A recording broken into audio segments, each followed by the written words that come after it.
Okay, welcome to week one of our course in American literature, a genre study of mystery fiction. So the course will focus on fiction genre of mystery and suspense through novels, short stories, poetry, music, lyrics, multimedia, and film. The course will provide the student with the skills to unlock the puzzle of a mystery and to answer the question of how. By focusing on the literary genre of mystery and suspense, the student will make connections to American geography, historic time, the author's purpose and point of view as a background to examine how these literary aspects connect to the story. Literary elements such as character, setting, plot, protagonist, antagonist, point of view, theme, and tone will be examined and discussed. Through this genre study, the student will be able to further develop critical thinking and deductive reasoning skills and understand how these skills are relevant and transferable into the real world. Fiction gives us empathy. It puts us inside the minds of other people, gives us the gifts of seeing the world through their eyes. Fiction is a lie that tells us true things over and over, by Neil Gaiman. Okay, so first let's talk a little bit about the different types of mystery stories. And this is from literaryterms.net. Mysteries are defined either as non-fictional or fictional, and there are further divisions within each involving the combination of other literary genres. Fiction mysteries are stories that can be realistic or fantastic in nature, but are not specifically based on true events. They overlap with other literary genres such as fantasy, most commonly to create Gothic fiction. Also, thrillers, horror, crime fiction, historical fiction, even science fiction. Detective fiction, which explicitly features a detective solving a crime, is perhaps the most popular form of fictional mystery. However, it is nowadays considered a separate genre of literature. Nonfiction mystery books cover a wide range of topics that address true events, often involving mysteries of history, science, religion, magic, the supernatural, and the afterlife. For example, there are many works on unsolved crimes, unexplainable disappearances of people or groups of people, strange sightings such as Bigfoot, the Loch Ness Monster, UFOs, or mysterious places that seem to be haunted. Nonfiction mysteries are also a very popular genre for documentary and reality television programming, often focusing on mysteries that remain unsolved or unexplained. Let's take a look at a video entitled Mystery, the Symbiotic Storyline. An important difference between fiction and nonfiction mysteries is that fiction mysteries almost always end with the mystery being solved, while nonfiction mysteries typically exist to address mysteries that remain unsolved. For nearly 20 years, the nonfiction mystery television series Unsolved Mysteries entertained its audience with stories of unexplained events and crimes in the United States. It featured true accounts of mysteries of every nature: crime, murder, UFOs, missing persons, separated family members, friends, ghost stories, as told by real witnesses, historians, detectives, and so on. Unsolved Mysteries TV series, the trailer. Let's take a look at that video. Because of its popularity and ability to reach the public, the show, also known for occasionally helping to solve crimes and mysteries, after the episodes aired, viewers would sometimes contact the show with information that helped solve a crime, find a missing person, or reunite people who had been separated. Unsolved Mysteries would share these success stories in later episodes, often updating the audiences weekly after the story had originally aired. So again, let's take a look at that trailer for Unsolved Mysteries.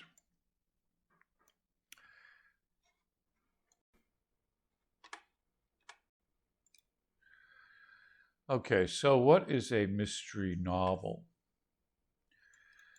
The mystery genre is a genre of fiction that follows a crime, like a murder or a disappearance, from the moment it is committed to the moment it is solved.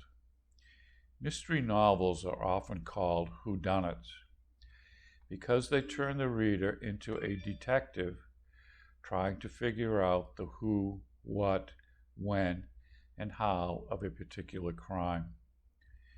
Most mysteries feature a detective or private eye solving a crime as the central character. What is the history of mystery novels? Stories with elements of crime have been around for centuries.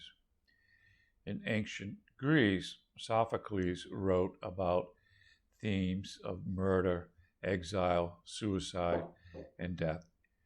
Euripides wrote about themes of revenge and suffering, exposing the more human side of the mythical gods. Most critics and scholars credit Edgar Allan Poe with inventing the modern mystery. He published a short story called The Murders in the Rue Morgue in 1841, which featured Augustin C. Dupin, literature's first fictional detective. It was a groundbreaking moment that saw the creation of an entirely new literary genre. Dupin was the first well-known character in literature to work a case, gather clues, solve a mystery. So let's take a look at this video. It's called The History of Detective Fiction. So within that genre, there are subgenres as well of mystery and crime fiction.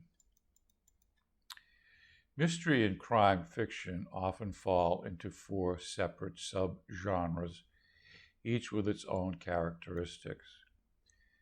Detective novels are crime novels that center around a detective, be it professional, amateur, or retired, investigating a crime or solving a murder case.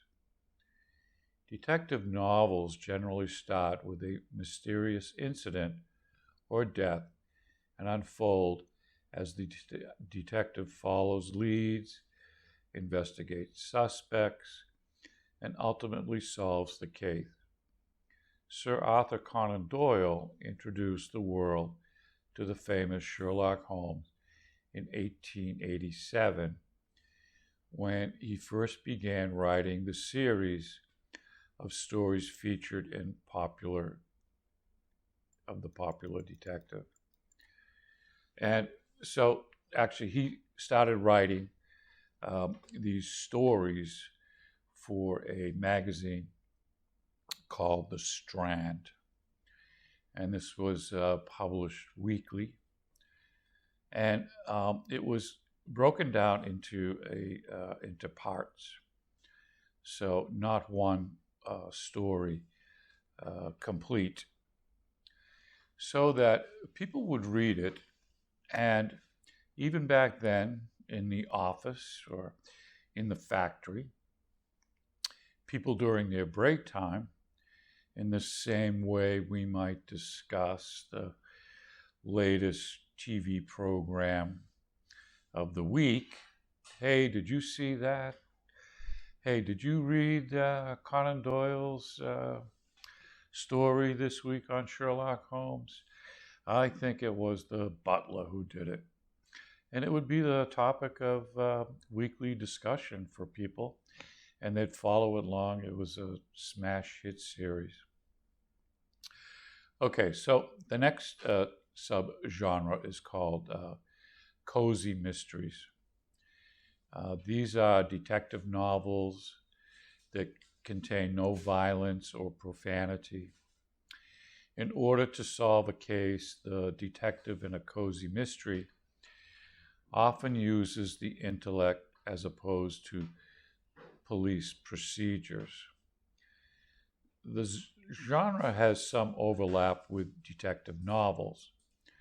For example, Agatha Christie is considered both a detective novelist and a cozy mystery novelist. Police procedural is another subgenre. Are mystery novels featuring a protagonist who is a member of the police force. Well-known police procedural novelists such as Ed McBain, P.D. James, and Bartholomew Gill. And the last subgenre is called caper stories. And these are mystery stories told from the point of view of the criminal rather than the detective trying to catch them. They take readers inside the crimes and heists, giving them full access to their motives, tricks, and swindles.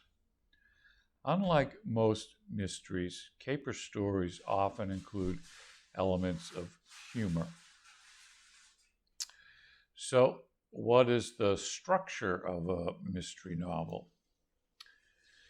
Some mystery novels break from the traditional format to heighten suspense or play with readers' expectations. But generally, most mysteries stories follow roughly the same structure. So the crime. Right from the beginning of the story, the audience is introduced to the crime around which the story is based. Next, we start with the investigation. The detective works on solving the mystery. They question each suspect, search for clues, follow new leads in hopes of finding the guilty party.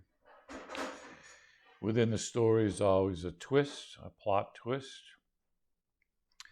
The detective finds a clue, an unexpected leak, or a crack in a suspect's alibi that shocks them and the reader and changes the course of the investigation. Now, this may be a positive lead, or it could be a false lead called a red herring, and we'll get into that a little later. And then finally, there is a breakthrough. The detective uncovers the last remaining piece of the puzzle and solves the mystery.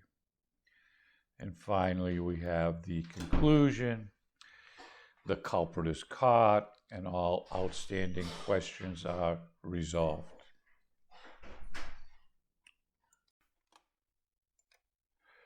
Okay, so let's talk about the breakdown of a mystery story in detective fiction. So usually right off the bat, starting right from the title, draws the reader's attention in. But next is usually, just like in writing, starts with an exciting hook. A mystery novel draws in the reader from the first paragraph, or better yet, the first sentence. It tries to pique a reader's interest immediately and makes them want more. It usually sets some kind of mysterious mood. Even the most shocking plot twist will fall flat without the right mood. Setting a mysterious mood that immediately puts the readers into the world of the novel. It's usually some kind of dark setting, such as an abandoned building or an isolated cabin in the woods, full of descriptive language, of chilling details of the case, or a suspenseful dialogue will set the reader in the middle of the action and encourage them to keep reading. It reveals information slowly. The author creates the element of suspense by controlling how much information is revealed and when it's revealed. Every mystery novel has a main storyline, but it's often built on smaller moments that sustain the audience interest along the way. The story leaves clues behind, makes the reader feel like they're part of the story. So you're actually playing the part of the detective or alongside the detective in solving the mystery. The author drops clues throughout the novel and lets an active participant in solving the mystery. But they won't be too obvious. But discovering these clues and thinking through the possible explanations keeps the reader's attention. So this is called hypothesis formation and a kind of deductive reasoning, which we'll get into detail later. The story will usually provide a few red herrings. The best mysteries are the ones that can't be solved right away. A red herring diverts the reader's attention with details about either people or places or objects that may not be true and misguides them with contradicting evidence. When the reader finally learns the truth, they'll feel satisfied with the journey it took them to get there. Then the conclusion of the mystery story ties up all the loose ends. Mystery novels don't typically end with a cliffhanger. The reader should solve the crime, explain the mysterious disappearance, or reveal the murderer. The ending doesn't have to be necessarily happy, but it will answer all the outstanding questions the reader has about what happened and what the outcome means for all the characters involved. So some of the investigative techniques in seeking indicators of suspicion in investigation, suspects will need to have had three things: a motive, a means, and an opportunity. So The motive to commit a crime, for example, financial gain or to seek revenge or a crime of passion. Why did they commit the crime? Motive is the term to explain why a person committed the crime. It isn't the same as intent. Intent relates to whether an action was accidental or intentional. Why done it? Motives for Murder by Gillian Hammer. Is a professor and says basically there's a lot more to this than just the simplified version. And he says, I've recently spent time plotting my latest crime fiction novel, and there was a throwaway line made by one of my detective characters that actually made me stop and think. Sex, money, secrets, take your pick. Was his response to the old age question, what are we looking for in terms of a motive? Could it really be that simple?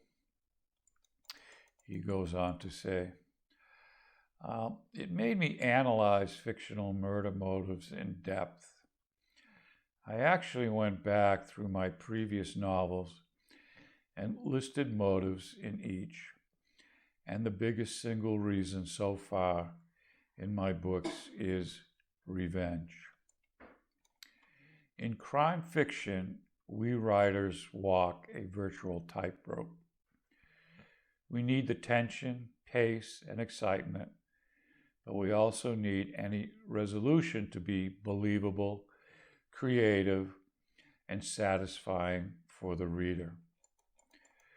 There has to be more layers to the question of motive, and while many may overlap, greed and money or sex and jealousy, for instance, I decided I want to categorize some of the reasons people use to justify or explain their decision to kill another human being. So let's make a list of what comes after who done it, why done it, and look at the examples for each. Money. Okay, example. The burglar murders the householder when attacked in the middle of a robbery. Secrets and lies. A man murders his business partner to cover up long-running fraud racket when his crime was discovered. Third, greed. Wife murders her husband for insurance money payout before he reaches his 65th birthday, and the payment is halved. 4, revenge. Woman kills her uncle who abused her children and her sister as children. Sister later committed suicide, was unable to live with the secret. 5, hate and obsession. Religious extremist murders CEO of publishing empire whose company releases blasphemous books. 6, sex and jealousy. Student murders wife of her college professor who refuses to end his marriage despite having an affair with her. 7, crime and passion. Husband snaps when his wife announces she is leaving him for his own brother and shoots them both. 8, mental illness. A woman with schizophrenia kills her family after listening to voices in her head telling her they are planning to Section 8 her. That means put her in a mental institution. 9, protecting a loved one. 10, empathy and sympathy. A nurse administers a lethal dose to end the suffering of a terminal ill patient.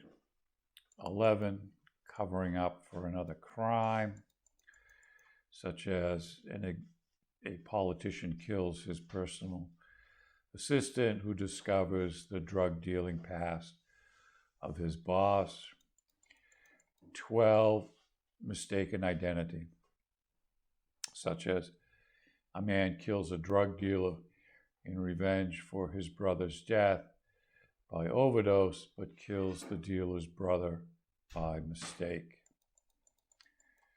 I think this exercise has helped me a great deal and clearly proved there are many more than the 3 basic motives for murder.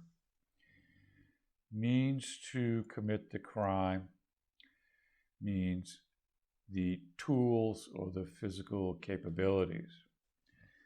So we're back to our mean, motives, opportunity. So you have to be able to commit the crime. That's called means. Opportunity to commit the crime, including being at the crime scene at the time of the offense. They will also establish the relationships between the victim and any potential offenders. So how do the police determine or establish MMO, means, motive, and opportunity? From melissasugarwrites.com, she says usually through interviews, a witness statement,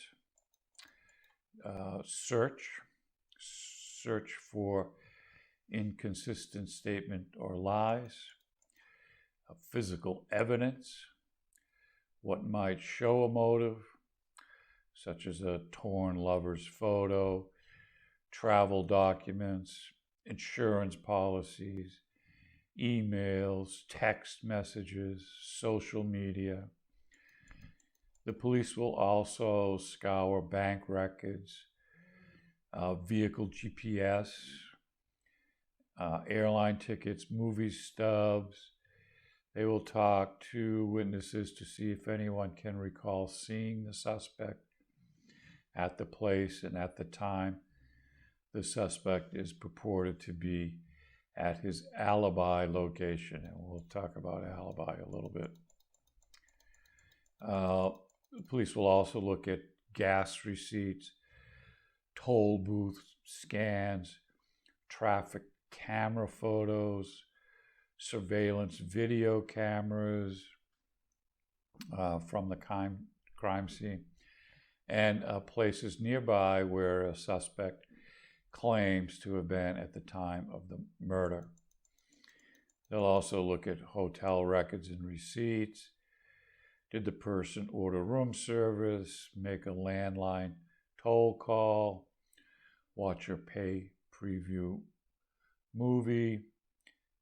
Does the room key card show they had re-entered the room later that night or the next day? They'll also look at wills, custody documents, debts. Did a husband or wife hire a private investigator? Was one or both having an extramarital affair? Any vices such as gambling, drugs, alcohol? So those are some of the ways that a policeman would look at a crime, a suspect, in the terms of means, motive, and opportunity. So one of the words we talked about was alibi. And an alibi in evidence is a Latin word which signifies elsewhere. When a person charged with a crime proves that he was, at the time alleged, in a different place from that in which the crime was committed, he is said to prove an alibi, the effect of which is to lay a foundation for the necessary inference that he could not have committed the crime. This proof is usually made out by the testimony of witnesses, but it is presumed it might be made out by writings, as if the party could prove by a record properly authenticated that on the day or at the time in question he was in another place. It must be admitted that mere alibi evidence lies under a great and general prejudice and ought to be heard with uncommon caution. But if it appears to be found in truth, it is the best negative evidence that can be offered and is really positive evidence, which in the nature of things necessarily implies a negative. And in the case, it is the only evidence which an innocent man can offer. So the criminal's alibi is really important in terms of guilt. Okay, so what knowledge can be gained from reading detective fiction, and how is it applied to real life problems by John Mixon? Okay, so several things, including one, looking for misdirection. The easiest way to fool someone is to make it appear that you are planning to do one thing when in reality the directions of your true plans lie elsewhere. What people should realize is what appears to be the plans of your opposition could simply be a faint way that misdirects your attention. 2, avoiding confirmation bias. When you are presented with something, make certain that you understand it for what it is rather than what you want or need it to be. It's often far too easy to see something and allow your own confirmation bias to allow you to perceive it as something else. We all do this. What is in it for them? Big question. Number 3, when someone brings something to you, then you should carefully divine what they hope to achieve by doing as such. Too often people mistake self-interest for kindness or concern.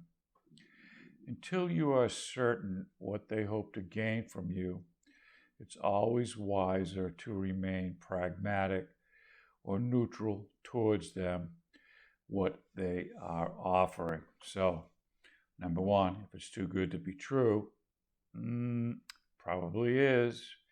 And what's the motivation of someone offering you something that's too good to be true? Okay, number 4, really important, is trusting your own instincts.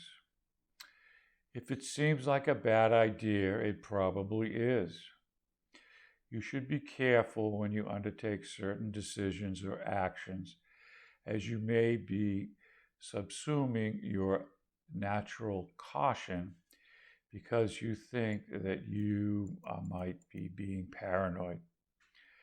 If you think that something is wrong, then assume that it is until you are proven incorrect. Good advice. Rationing your trust.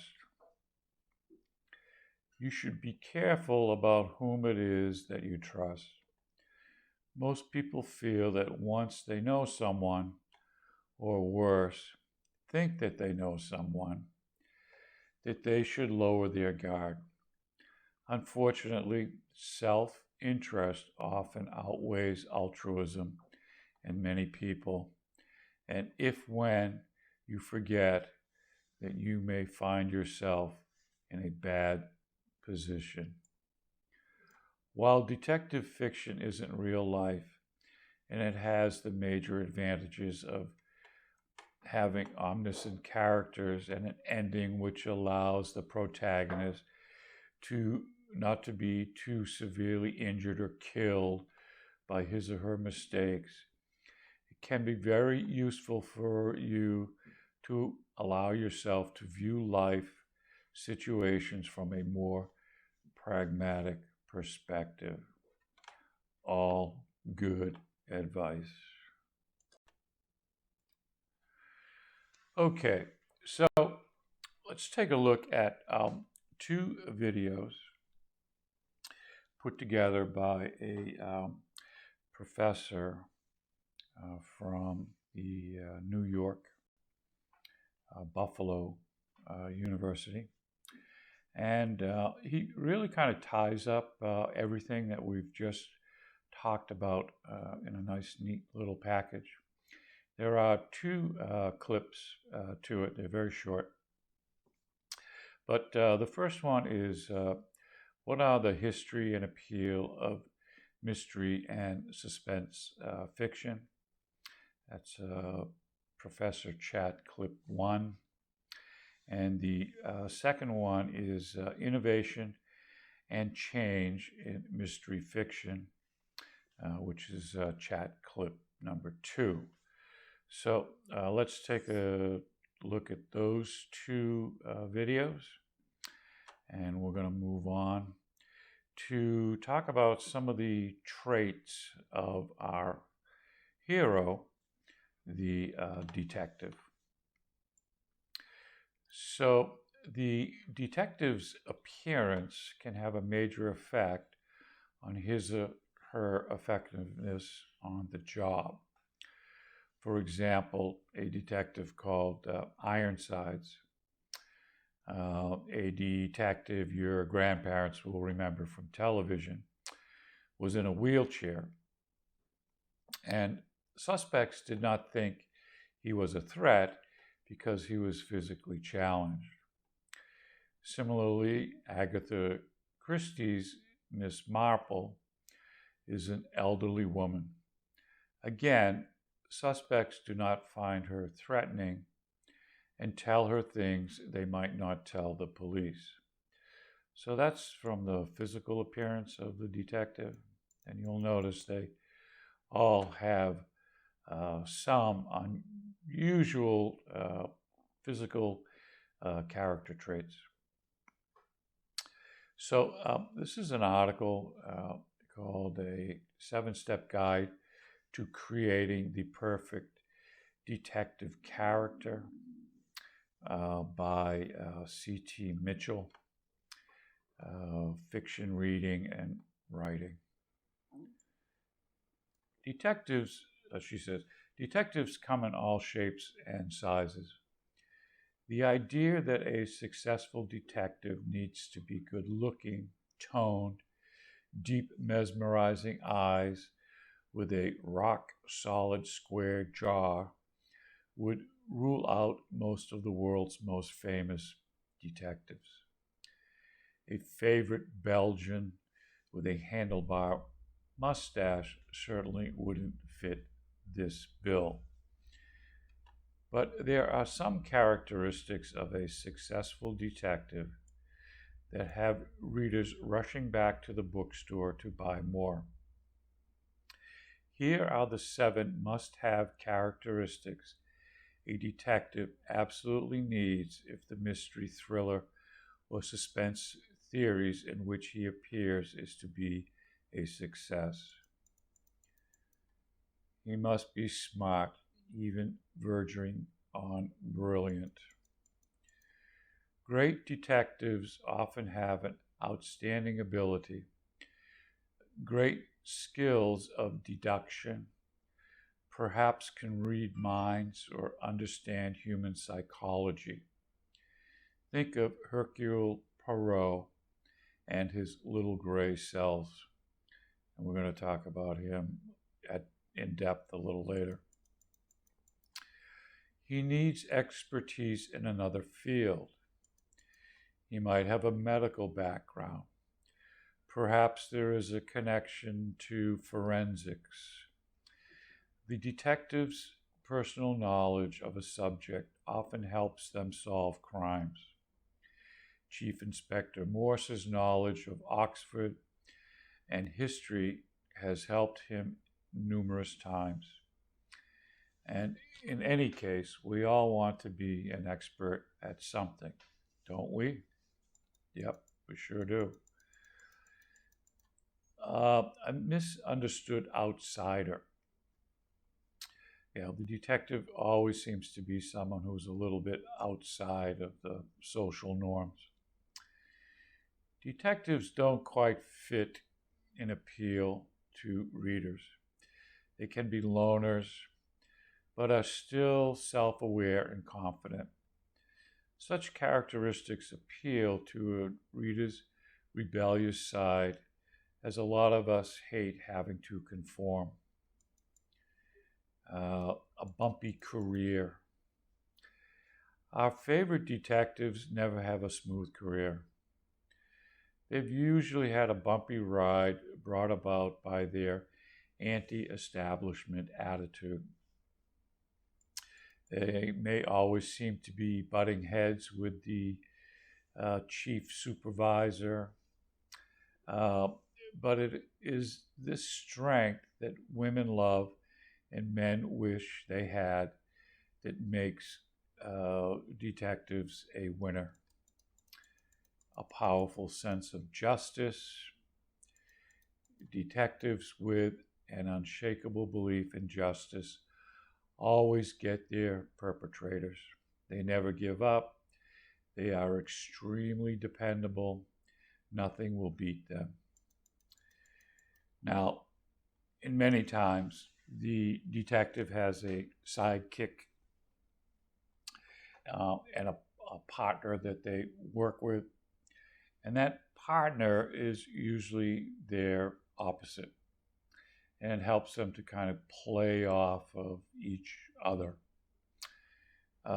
If the detective is polished, well-educated, and possesses specialized skills or interests that assist him in solving the crime, his offsider is the opposite. Morse is well educated at Oxford and loves classical music, whereas Lewis is a British Cockney with public school tastes. I don't know if you've ever seen the Detective Morse series from England. Great series.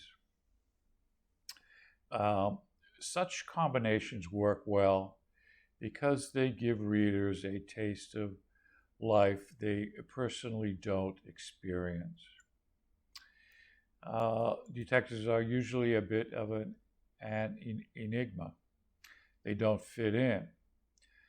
They don't blend in with their work colleagues, and they therefore tend to work cases alone, even though they may be part of a team or have a partner. Such detectives don't trust people who don't offer a lot of assistance to them either. Male detectives with these characteristics are usually the most read. Readers identify with them. They see a little bit of themselves in these detectives, and so they remain evergreen and continue to grow in popularity. Okay, so that's a little bit about the characteristics of the detective.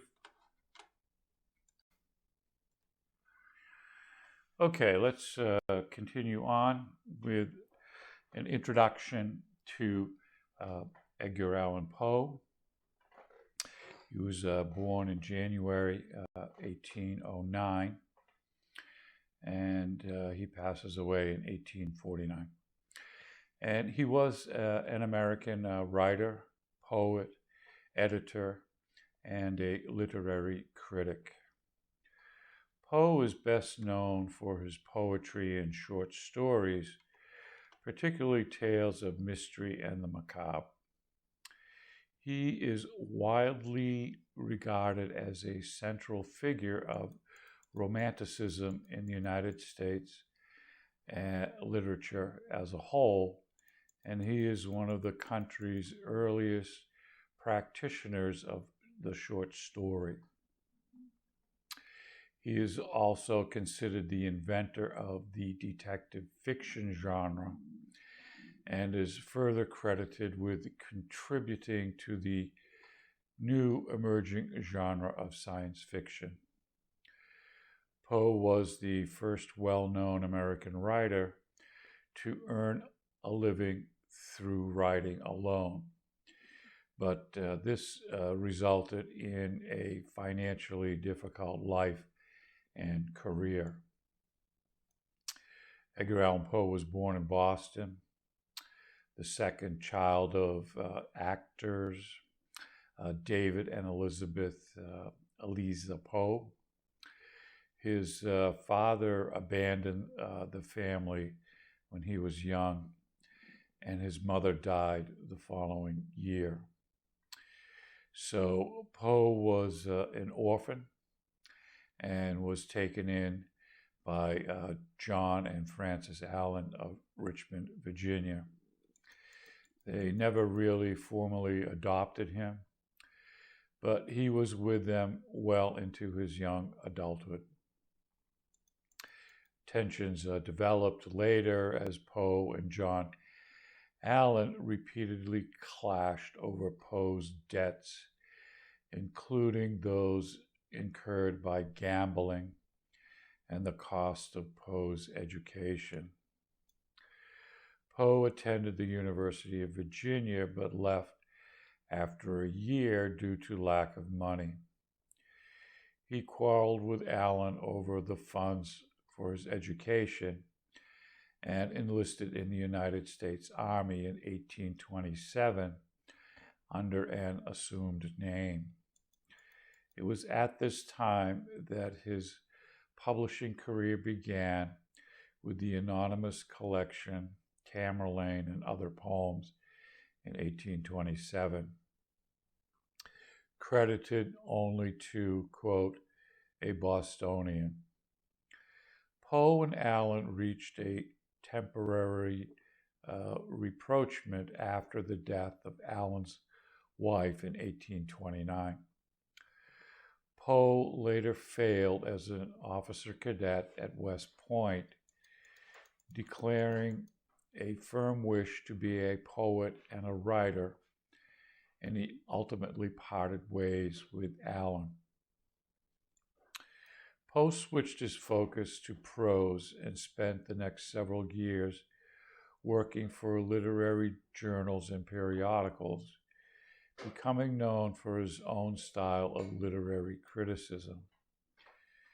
His work forced him to move among several cities, including Baltimore, Philadelphia, and New York City. He married his 13-year-old cousin, Virginia Clem, in 1836, but Virginia died of tuberculosis in 1847. In January 1845, published his poem, The Raven, to instant success. He planned for years to produce his own journal, The Pen, later renamed The Stylus. But before it could be produced, he died in Baltimore in October 1849 at age 40. The cause of his death is unknown and has been variously attributed to disease, alcoholism, substance abuse, suicide, and other causes. This is from an article from, of all places, the National Park Service. Edgar Allan Poe invents the modern detective story. Poe created a new literary genre when he wrote The Murders in the Rue Morgue. Although the mysteries were not a new literary form, Poe was the first to introduce a character that solved the mystery by analyzing the facts of the case. In 1846, Poe wrote to a friend about the popularity of what he called his tales of logic and reasoning. These tales of logic and reasoning owe most of their popularity to being something in a new key. I do not mean to say that they are not ingenious, but people think of them more ingenious than they are, on account of their method and air of method. In Murders in the Rue Morgue, Poe outlined elements that future writers would adapt and further develop. Poe's fictional detective C. Augustin Dupin was a reclusive character who is contacted by the police when they are unable to solve the crime. Dupin has keen powers of observation and points out to his companion, who narrates, that the necessary knowledge for what to observe. Poe makes clues available throughout the story, thereby offering the reader an opportunity to solve the mystery. Dupin was featured in 3 of Poe's stories, establishing another feature of the detective genre, the recurring character. Nearly 45 years after Poe's death, Sir Arthur Conan Doyle popularized the detective story when he created Sherlock Holmes, a character with peculiarities similar to Poe's Dupin. So we can see a little bit about Edgar Allan Poe, his influence on detective fiction, and how others have copied his style at a later date. Okay, so let's talk a little bit about the first story written by Poe, called The Murders in the Rue Morgue. And this is not one of our required readings. However, if you have a chance to read it, feel free. This story is part of the department's list of stories read in other courses. So you should know a little bit about that. And right now, I'll just give you a good plot summary of the story, so you have an understanding of who Dupin is and the writing style of Edgar Allan Poe. So this is called The Murders in the Rue Morgue, written by Poe in 1870.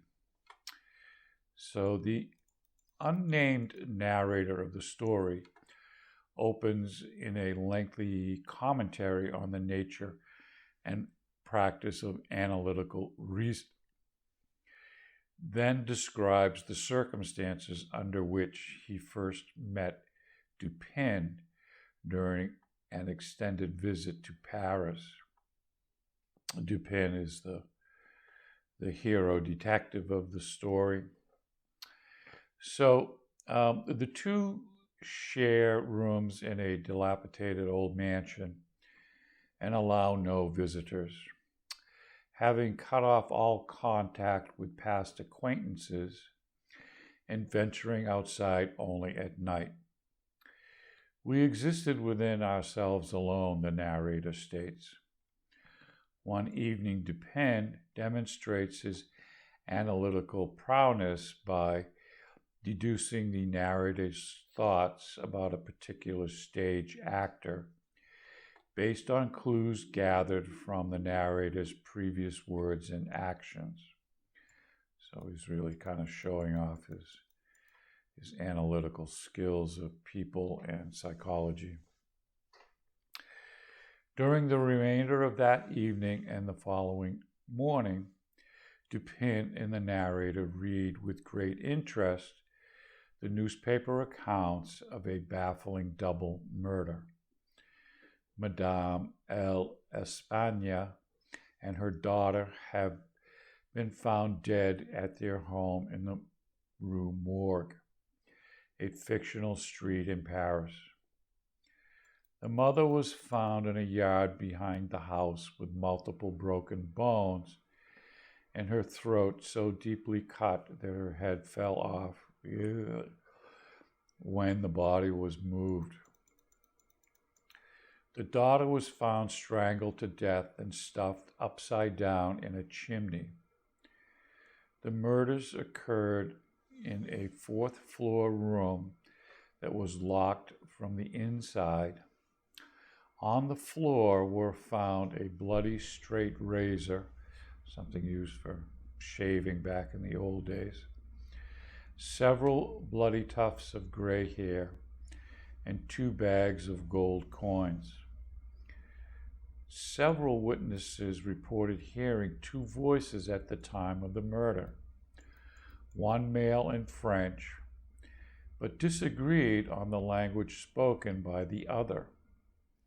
The speech was unclear, and all witnesses claimed not to know the language they believed the second voice to be speaking.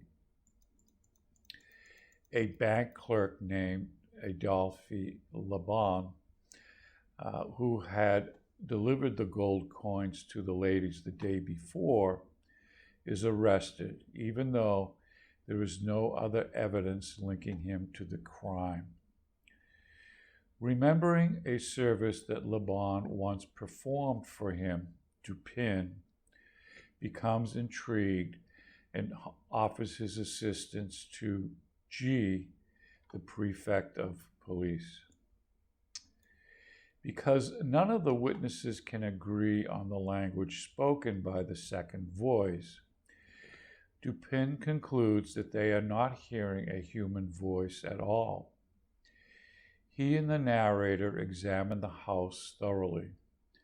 The following day, Dupin dismisses the idea of both Lebon's guilt and a robbery motive, citing the fact that the gold was not taken from the room. He also points out that the murderer would have had to have had superhuman strength to force the daughter's body up the chimney. He formulates a method by which the murderer could have entered the room and killed both women, involving an agile climb up a lightning rod and a leap to a set of open window shutters.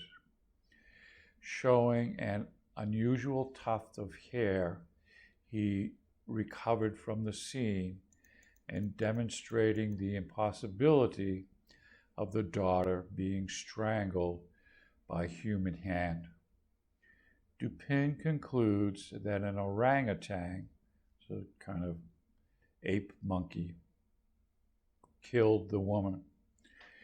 He has placed an advertisement in the local newspaper asking if anyone has lost such an animal. A sailor soon arrives looking for it.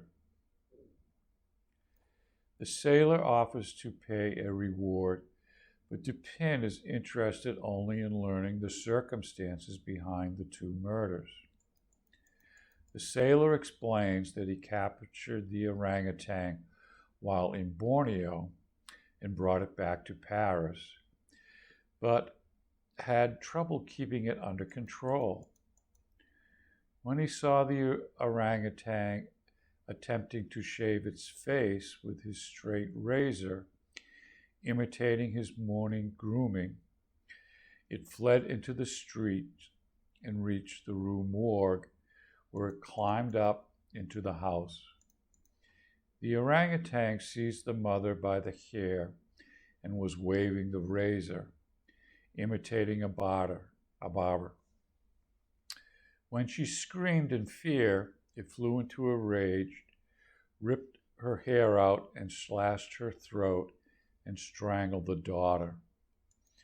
The sailor climbed up the lightning rod in an attempt to catch the animal, and the two voices heard by witnesses belonged to it and to him. Fearing punishment by its master, the orangutan threw the mother's body out the window and stuffed the daughter into the chimney before fleeing. The sailor sells the orangutan. LeBron is released from custody, and G mentions that people should mind their own business once Dupin tells him the story. Dupin comments to the narrator that G is, quote, somewhat too cunning to be profound. He clearly admires his ability to deny that which is and explain that which is not. So that's a real brief summary of the murders in the Rue Morgue, Edgar Allan Poe's first story. Again, if you have a chance to read it, feel free. But we're going to tackle the second story of Poe's trilogy. Okay, so let's talk about our musical piece connected to today's lesson. And the title of the song is called Mac the Knife. Mac the Knife, or The Ballad of Mac the Knife, is a song composed by Kurt Weill for their 1928 music drama, The Threepenny Opera. The song has become a popular standard recorded by many artists, including US and UK #1 hit for Bobby Darin in 1959. And although this is an old song, you can still hear it played today. It's been in movies, TV shows, advertisements, you name it. And everybody knows this song.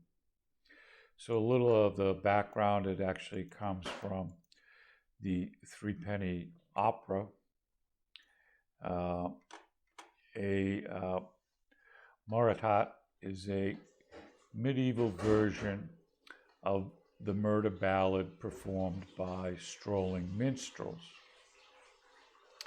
In the Threepenny Opera, the Moratat singer with his street organ introduces and closes the drama with the tale of the deadly Mac Macer, or Mac the Knife, a character based on the dashing highwayman Macheath in John Gray's The Beggar's Opera. So a highwayman is back in the sword swashbuckling days of the old dirt roads in the countryside that would lie in waiting, and as people come by, he would rob them.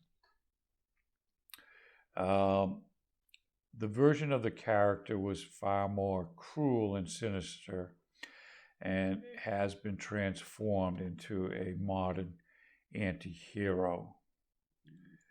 The play opens with the Marat singing, comparing Macheath with a shark, and then telling tales of his crimes, arson, robbery, and murder.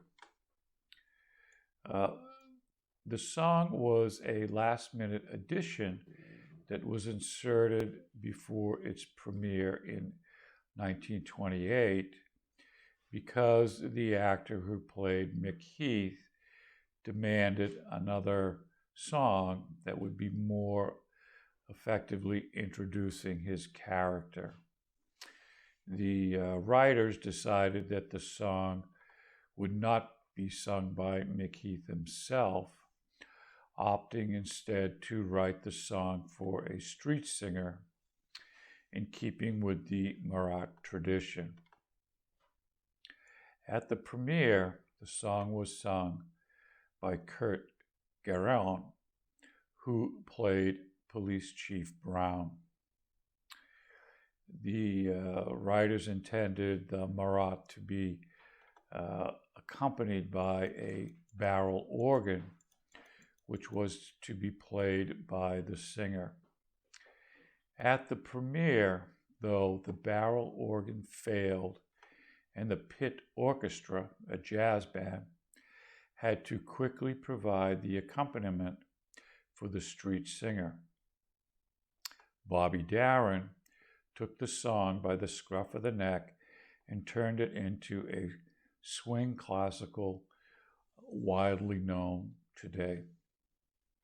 Unlike the original, which remains to be the same in the same key throughout, Darin's version changes key chromatically no fewer than 5 times, ratcheting up the tension from the Financial Times. Billboard ranked this version as the #2 song for 1959, Darin's version #3 on Billboard's all-time top 100. In 2003, Darin's version was ranked 251 on Rolling Stone's 500 Greatest Songs of All Time. The pop mogul Simon Cowell named Jack the Knife as the best song ever made. So let's take a look at the music video, Mac the Knife, by Bobby Darin.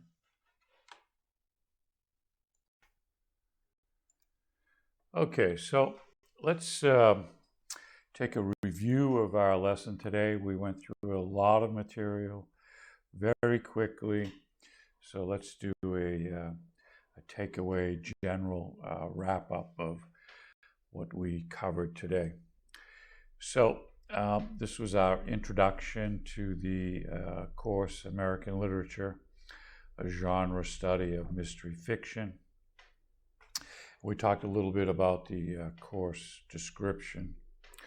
So some of the important things that we want to really think about as we're going through the course is to think about the literary elements, such as the character, the setting, the plot, the protagonist, antagonist, points of view of the characters, as well as the author, the theme, some of the tone, and we're going to be taking a closer look at those as we go through these different readings.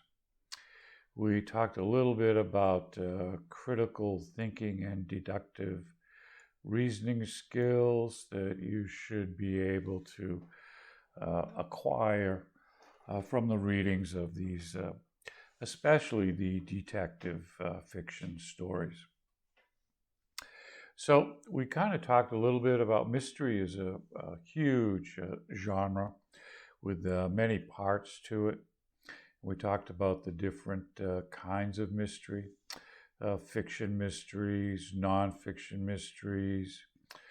There was a video that we wanted to look at, the Symbiotic storyline. We also talked about a very famous American TV program called Unsolved Mysteries. It ran for almost 10 years. very popular, had audience participation in the terms of some of the mysteries that weren't solved by way of the TV programming, where the audience actually would write in with clues which they would later reveal in subsequent TV programs. We talked a little bit about defining what is a mystery novel, and most of the mystery novels feature a detective or a private eye solving a case, and they are the central character. We talked a little bit about the history of mystery novels, but most critics and scholars credit Edgar Allan Poe with inventing the modern mystery. And he published his first short story called The Murders in the Rue Morgue in 1841. It featured the first detective, Augustin C. Dupin, as literature's first fictional detective. We talked about the 4 subgenres of mystery and crime fiction, the detective novels.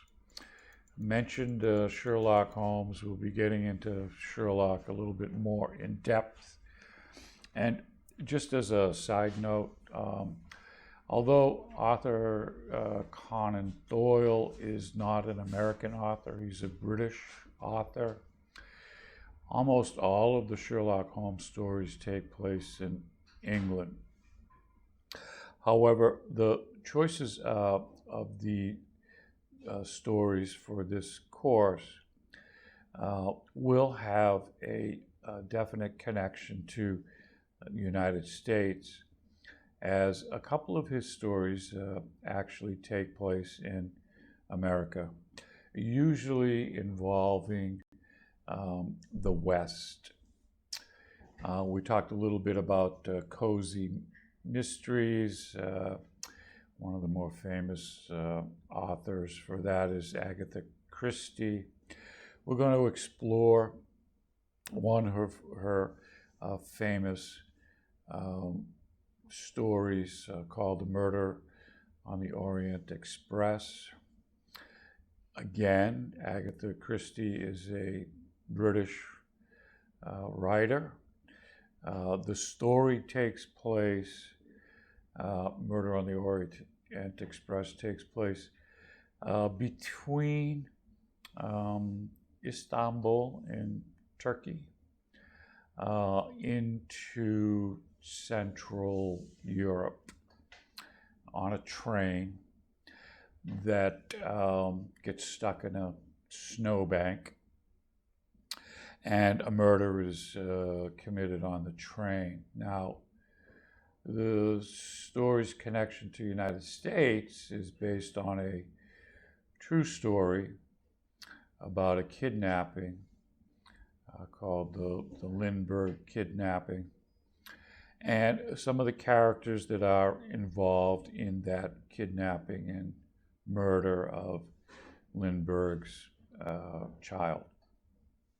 So it's actually based in some part on an actual true story, and we're going to get into that later.